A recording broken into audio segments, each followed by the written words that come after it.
გამარჯობა, მე სოფიო ნაცვლიშვილი ვარ და საქართველოს ნიუსის გუნდთან ერთად ახალ ამბებს წარმოგიდგენთ. დღეიდან ჩვენი გუნდი საგანგებო რუბრიკას იწყებს აგვისტოს ომის ქრონიკები. შეგახსენებთ, როგორ ავითარებდა რუსეთი აგრესიის სპირალს 2008 წელს. ამასთან ერთად დღეს გადაცემაში ნახავთ რუსული პროპაგანდის ქართული პარალელები. დაკავებები აზერბაიჯანში TikTok-ის პოსტების გამო 3 წელი შოვის ტრაგედიიდან. ცვლილებები საქართველოს სახელმწიფო ელექტროსისტემაში გენერალური დირექტორი ვანო ზარდიაშვილი თანამდებობას ტოვებს. დღეს ომის მოადგილედ დაინიშნა დავით ვარდიაშვილი, რომელიც ახლა გავრცელებული ცნობით დირექტორის მოვალეობას ასრულებს.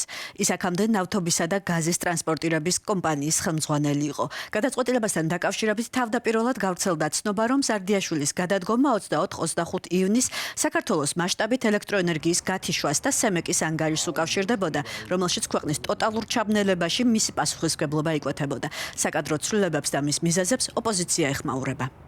სწორედ ივანიშვილის ბიტკოინების ფასს ჩვენი თანამოქალაქეები იხდიან გაძვირებული დენის ტარიფით, 33%-ით საქართველოში გაძვირდა დენი და სემეკის თავმჯდომარე დავით ნარმანია გვეუბნებოდა, გვიმტკიცებდა, რომ ეს გაძვირება სჭირდებოდა იმას, რომ ქვეყანაში არ მომხდარიყო ავარიული გათიშვა.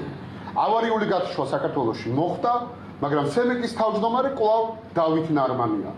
აი 14 წლიანი საკადრო პოლიტიკაზე ვინ არის პასუხისმგებელი თუ არა ბიძინა ივანიშვილი? 3 წელი შოვის ტრაგედიიდან სტიქიას რაჭაში 33 ადამიანის, მათ შორის ბავშვების სიცოცხლე ემსხვერპლა. ჩამოწოლილი მეწყერის შედეგად მდინარე ადიდ და შოვი მიწით 7-8 წუთში დაიფარა. განადგურდა კოტეჯები, საავტომობილო გზები და ხიდები. ამ დროს კურორტ შოვში ათეულობით ადამიანი იმყოფებოდა. მათმა ნაწილმა თავი ტყეს, ნაწილმა კი სასტუმრო სანსეთ შოვში აფარა. გადარჩენილი მოქალაქეები მაშველებს საათობით ელოდნენ. საბოლოოდ სტიქიის ზონიდან ვერტმფრენით 200-ზე მეტი ადამიანის ევაკუაცია მოხდა. ამ დრომდე პასუხ გაუცემელია კითხვა, რატომ ვერ ჩაფრინდა სამაშველო ვერტმფრენი სტიქიის ზონაში 3 საათის განმავლობაში. სპეციალისტები დარწმუნებული არიან, რომ ტრაგედიის არიდება წინასწარის შეტყობინების სისტემის არსებობის შემთხვევაში შესაძლებელი იქნებოდა.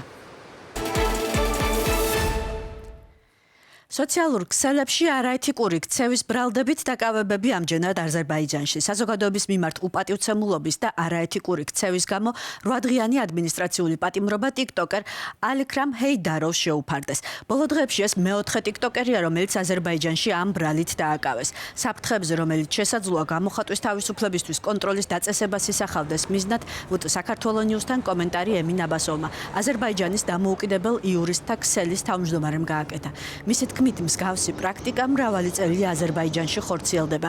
დაკავებულებს ძირითადად ხულიგნობის ბრალდებას უყენებენ, მიუხედავად იმისა, რომ ამის მკაფიო სამართლებრივი საფუძველი არ არსებობდა. ახალი საკანონმდებლო ცვლილებების მიხედვით კი ხულიგნობის სამართლებრივი ობიექტის საზოგადოებრივი წესრიგის დაცვა ჩანაცვლებულია სამართლებრივად ბუნდოვანი კრიტერიუმებით, როგორიცაა საზოგადოებრივი მორალი, ამორალური გამონათქვამი და ეროვნულ მორალური ღირებულებები, რაც სერიოზულ სამართლებრივ კითხვებს აჩენს სამართლებრივი განსაზღვრებლობისა და განჭვრეტაბდობის პრინციპებთან, ასევე გამოხატვის თავისუფლებაში ჩარევის აუცილებლობასა და პროპორციულობასთან დაკავშირებით. აზერბაიჯანის სასამართლოების პრაქტიკის ანალიზი აჩვენებს, რომ 2026 წლის 26 იანვრიდან, როდესაც ადმინისტრაციულ სამართალდარღვევათა კოდექსში შეტანილი ცვლილებები ამოქმედდა, 2026 წლის მარტიდან ივლისის ჩათვლით ქვეყნის მასშტაბით ამ ახალი ნორმის საფუძველზე სულ 206 ადმინისტრაციული სასჯელის შესახებ იქნა გადაწყვეტილება მიღებული.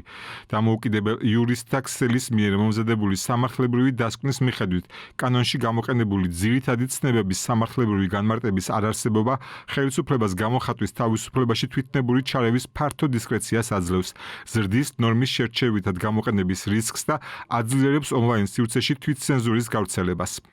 ეროვნული ღირებულებები, რელიგია, სუვერენიტეტი, ოჯახი, კულტურა, LGBT თემები. ეს ის საკითხებია, რომლებზეც კრემლი წლებია დასავლეთის წინააღმდეგ პროპაგანდას აგებს. თუმცა ბოლო წლებში ამავე გზავნილებს თითქმის სიტყვა-სიტყვით ვისმენ საქართველოშიც. თანხვედრები რუსეთისა და ქართული ოცნების ნარატივებს შორის. ვინ ვის იმეორებს და როგორ იქცა კრემლის მესიჯბოქსი ქართული პოლიტიკური რიტორიკის ნაწილად, ნახეთ თიკო ერაძის სიუჟეტში. ეროვნული ღირებულებები, კულტურა, სუვერენიტეტი, რელიგია, LGBT საკითხები. ეს ის ძირითადი თემებია, რომლებსაც ანტიდასავლურად განწყობილი ქვეყნები დასავლურ სამყაროზე თავდასხმისთვის იყენებენ, რათა საკუთარი მოსახლეობა ამ პროპაგანდით გამოყვებონ და მათში ანტიდასავლური განწყობები გააღვივონ. ნარატივი, რომ ევროკავშირის საქართველოსგან კაცების გათხოვების დაკანონებას ითხოვს, ბოლო რამდენიმე წელია აქტიურად ვრცელდება საქართველოში და რაც უნდა უცნაური იყოს, ზუსტად იმავე სახით ვრცელდება ეს პროპაგანდისტული შინაარსი რუსეთშიც. ახალი მიდგომების მხარდამჭერები იმდენად შორს წავიდნენ, რომ თვითონ ქალისა და მამაკაცის ცნებების გაუქმებაც კი სურთ. ვინც გაბედავს თქვას, რომ ქალი და მამაკაცი არსებობენ და ეს ბიოლოგიური ფაქტია, თითქმის საზოგადოებრივი გარიყვის მსხვერპლი ხდება. მშობელი ნომერი პირველი, მშობელი ნომერი მეორე, მშობელი, რომელმაც ბავშვი გააჩინა, სიტყვა დედის ნაცვლად. სად მიდის ეს იდეოლოგია? ის რომ ამბობენ, რომ ქალს ქალი აღარ დაუძახოთ და კაცს კაცი აღარ დაუძახოთ. ის რომ ბაღის ბავშვებში, ბაღის 5 წლამდე ბავშვებში მიდის უკვე სექსუალური აღზრდის გაკვეთილები. დედის რძის გამოყენების აკრძალვა და მისი ადამიანის რძის ჩანაცვლება მხოლოდ იმისთვის, რომ ადამიანები, რომლებიც საკუთარ გენდერულ იდენტობაში დარწმუნებულები არ არიან, არ განაცხადნენ. ტუალეტებში უკვე მამაკაცების ტუალეტებში ჰიგიენურ სალფეტკებს დებენ. ის რომ მამაკაცის რძე იგივეა რაც დედაკაცის და ნახეთ, ახლა მე არ მინდა ქვეყნებს შევეხო და ცალკეული პიროვნებების განცხადებები გავიხსენო ძალიან დიდი პოლიტიკოსების. მიზანი რა? ქალია თუ კაცი, გოგოა თუ ბიჭი არ უნდა თქვა, მიზანია მარტივი.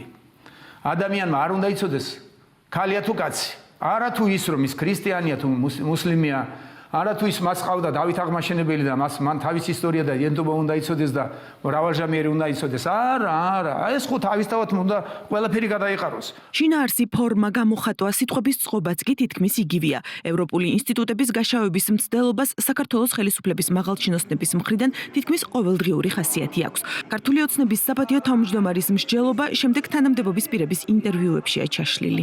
ანუ ბრიუსელი გვეუბნება რომ ჩვენ ავყვეთ ცრუ იდეოლოგიას და ვთქვათ, რომ კაცი შეიძლება გახდეს ქალი. ბრიუსელი გვეუბნება, რომ ჩვენ სუვერენიტეტი არაფერს არ ნიშნავს, ჩვენი ბრძოლა დამოუკიდებელ არაფერს არ ნიშნავს და ბრიუსელიდან უნდა თავად წვეთნენ რა დააფინანსონ და როგორ ის უჩუმრად ჩვენი საზოგადოებისგან უჩუმრად. ბრიუსელის ბიუროკრატიამ გადაუხვია ევროპულ ღირებულებებს და ესე ზუსტად რაზეც საუბრობთ, მოუწოდეთ ამდენ ხანი, რომ დაუბრუნდნენ ადამიანის უფლებების პატივისცემას, დაუბრუნდნენ სამართლებრივ სახელმწიფოს იდეის პატივისცემას. კიდევ ერთი ძირითადი მიმართულება, რომელსაც ქართული ოცნების მაღალჩინოსნები იყენებენ ევროკავშირის წინააღმდეგ საზოგადოების უარყოფითი განწყობების მოსამწიფებლად, ომის შიშებზე აპელირებაა, რომ ევროკავშირი გაწევრიანების სანაცვლოდ ჩვენს ომში ჩართვას ითხოვს. იგივე ნარატივი ისმის რუსულ პროპაგანდაშიც, რომ ყველას, ვისაც მშვიდობა და დამოუკიდებლობა სურს, ევროკავშირისგან თავის შორს უნდა დაიჭიროს. გვახსოვს უამრავი მოწოდება ქვეყნის გარედან, ქვეყნის შიგნითაც მინიშნებები, რომ ჩვენ უნდა გავხსნათ მეორე ფრონტი საქართველოში. არსებობენ ადამიანები, მათ შორის საქართველოს ფარგლებს გარეთაც, რომლებიც მუშაობენ იმ გეგმაზე, რომელი გეგმაც საბოლოო ჯამში მიდის მეორე ფრონტის გახსნამდე. А вообще с участием Европарламента საერთოდ ევროპარლამენტის და ეუთოს შარევით ისტორიაში რომელიმე კონფლიქტი გადაჭრილა? ასეთი მაგალითი არ არსებობს, ვინც ევროპული ინსტიტუტების სასარგებლოდ აკეთებს განცხადებებს, შეიძლება ქვეყანაც კი დაკარგოს. ვისაც მშვიდობა უნდა, ვითარების დარეგულირება, ამ კვაზი პარლამენტებისგან თავი უბრალოდ შორს კი არ უნდა დაიჭიროს, კაფიოდ უნდა ესმოდეს, რომ მათი ჩარევა ახლა პრობლემებს ქმნის.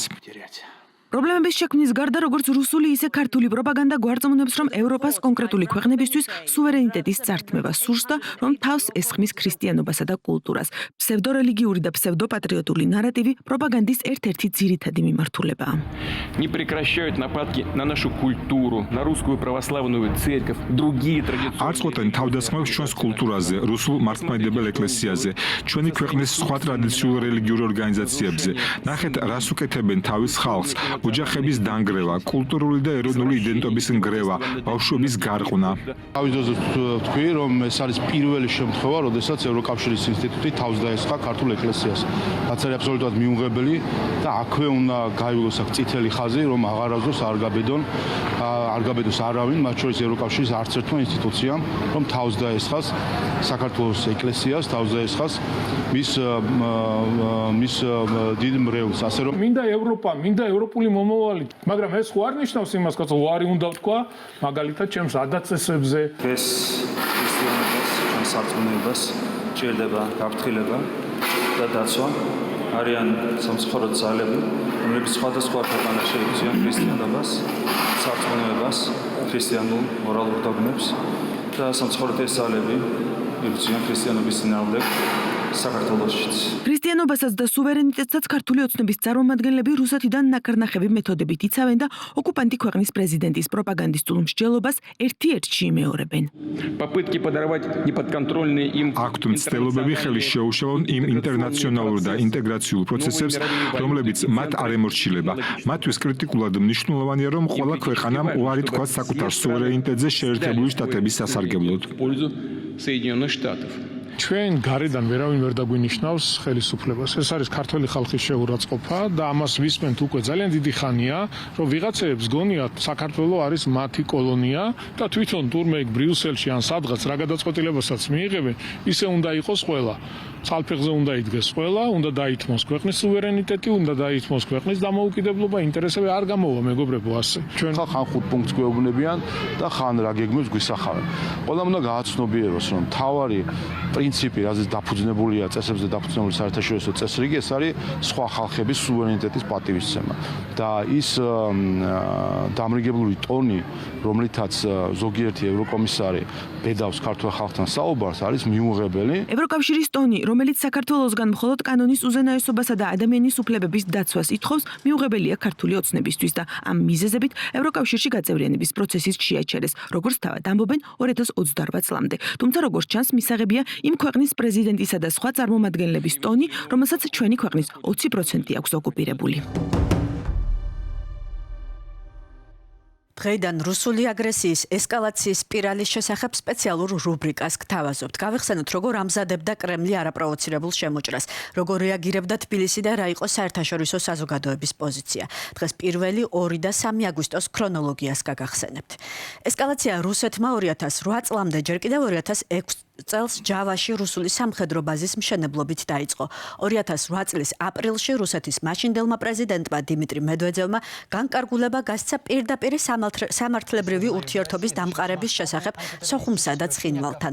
ივლისში რუსეთ-საქართველოს საზღვართან რუსეთმა დაიწყო მასშტაბური სამხედრო წვრთნები კავკასია 2008, 8000 ჯარისკაცის, 700 ერთეული ჯავშანტექნიკით, საჰაერო საზღვაო შინაგანი ძალებისა და უსაფრთხოების სამსახურების მონაწილეობით. სცენარის მიხედვით საოკუპაციო ძალა მუშაობდა სპეციალური სამხედრო ოპერაციის სცენარზე, მშვიდობის იძულება კონფლიქტის ზონაში.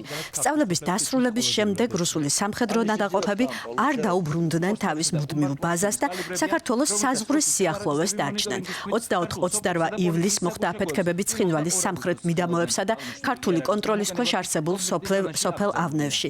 ქართული სამშვიდობო ძალების ბატალიონის პოსტთან ახლოს. 1 აგვისტოს ერედვი ხეითის ქართულ შემოვლით გზაზე თვითნაკეთი ასაფეთქებელი მოწყობილობის აფეთქების შედეგად დაიჭრა 5 ქართველი პოლიციელი. საღამოსა და ღამის განმავლობაში სნაიპერული და ნაღმტყორთქნების ცეცხლის ინტენსიური და ფართო გაცვლა ხდებოდა. 2 აგვისტოს ცხინვალის დე-ფაქტო ხელისუფლების მიერ კონტროლირებული ტერიტორიიდან სროლის პასუხად ცეცხლი იხსნება ქართული მხრიდან. თუმცა მალევე წყდება მიღებული ბრძანების შედეგად, რათა არ მოხდეს ვითარების ესკალაცია. სამხრეთ ოსეთის დე-ფაქტო რეჟიმი აცხადებს ცხინვალიდან მოსახლეობის ევაკუაციას, რომელიც 6 აგვისტომდე გრძელდება. კონფლიქტის ზონაში ჩადის სახელმწიფო მინისტრი რეინტეგრაციის საკითხებში და ხვდება რუსული სამშვიდობო ძალების სარდალს მარად კულახმეტოვს. ითხოვს სეპარატისტებთან შეხვედრასაც, თუმცა უარს იღებს. 3 აგვისტოს საქართველო აცხადებს, რომ მზადაა მოლაპარაკებებისთვის ყოველგვარი წინაპირობის გარეშე. 3 აგვისტოსვე აფხაზის სეპარატისტები საგანგებო მდგომარეობას აცხადებენ და სერგეი ბაღაფში ენგურის ხიდს კეტავს. ამ თემაზე ჩვენთან ერთად ისაუბრებს რეინტეგრაციის საკითხებში მაშინდელი სახელმწიფო მინისტრის მოადგილე დავით რაქვიაშვილი. ვეცდებით ერთად აღვადგინოთ სურათი და გავიხსენოთ მოვლენების თანმიმდევრობა. გამარჯობა ბატონო დავით, მადლობა თქვენი დროისთვის. სანამ დეტალებზე გადავალთ, უშუალოდ შემოჭრამდე პერიოდში რუსეთის იმდროინდელი მოქმედებები როგორ შეიძლება შეფასდეს? ეს ერთი კვირა რო აიღო, რაც უკვე შემოჭრის წინა პერიოდია. რამოდენიმე საფანძო მომენტი ხდება. ერთი დიდი კონტექსტიდან რო დავიწყოთ, ის რაც დღეს თვალსაჩინოა და რაც დღეს ქრესტომატიული ის არის, ხო? სახელმძღვანელო არის უკვე სლამის სკოლის მოსწავლეები ჰიბრიდულ ომზე რო ლაპარაკობენ და ყველაფერი დრო ნათელია და რომ აი ყველა ინსტრუმენტი რო ცნობილია. იმ პერიოდში ეს არის ჯერ კიდე რაღაცა ძალიან ბუნდოვანი, აი მარტო რაღაცა უსაფრთხოების სპეციალისტები, გეოპოლიტიკაში ვინც არის ჩახედული, სამხედრო ექსპერტები ამ ინდიკატორებს მარტო ის ადამიანები ხედავენ და არის მცდელობა აი ამ ერთი კვირის განმავლობაში, მანამდე ბუნებრივია მთელი გაზაფხული, როდესაც აფხაზეთის მიმართულებაზე იყო ესკალაცია. ერთი სიბრტყე რაც ხდება არის მცდელობა დარწმუნების პარტნიორების, რომ აი ერთი ინდიკატორი, მეორე ინდიკატორი, მესამე ინდიკატორი, მეოთხე ინდიკატორი, რომ ეს კუმულატიურად ჯამურად ნიშნავს იმას, რომ ეს მზადდება, შემოჭრა მზადდება. ეს ერთი რაც ხდება.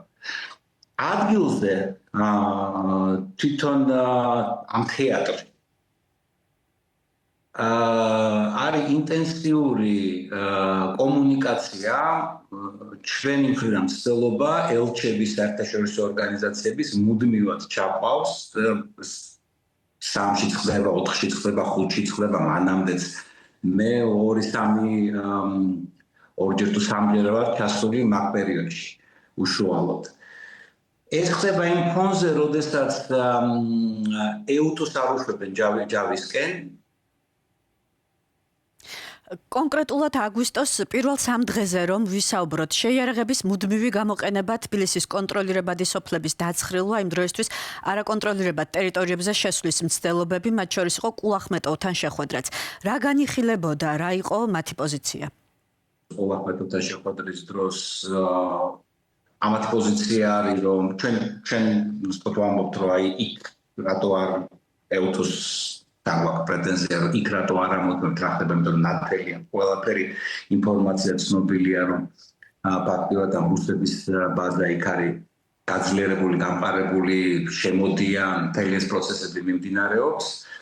კულახმეტოვის პასუხი ამ შემთხვევაში არის ამ საკითხზე არის რომ ნუ კი მიბრძანდით, მაგრამ წავიდნენ, მაგრამ უსაფრთხოებას ვერ უზრუნველყოფ და ესეთი ვითარებაა რომ კი არ ვარღვევთ მანდატს და კი ბატონო მიბრძანდით, მაგრამ ნუ ჩვენი წვდომა იქ შეზღუდულია.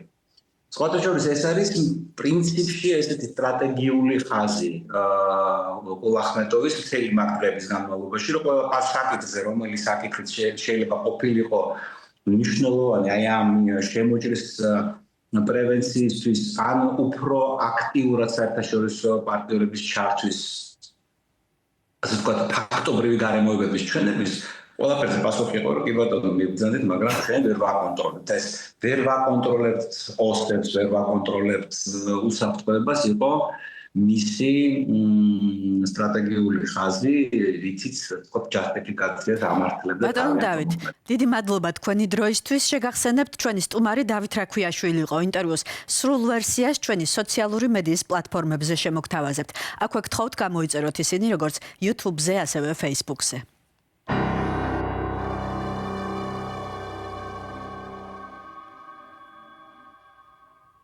დღეისთვის სულ ეს იყო. გახსოვდეთ, ჩვენ აქ ვართ ფაქტების სადარაჯოზე და გთავაზობთ თავისუფალ სიტყვას ინფორმირებული არჩევანისთვის.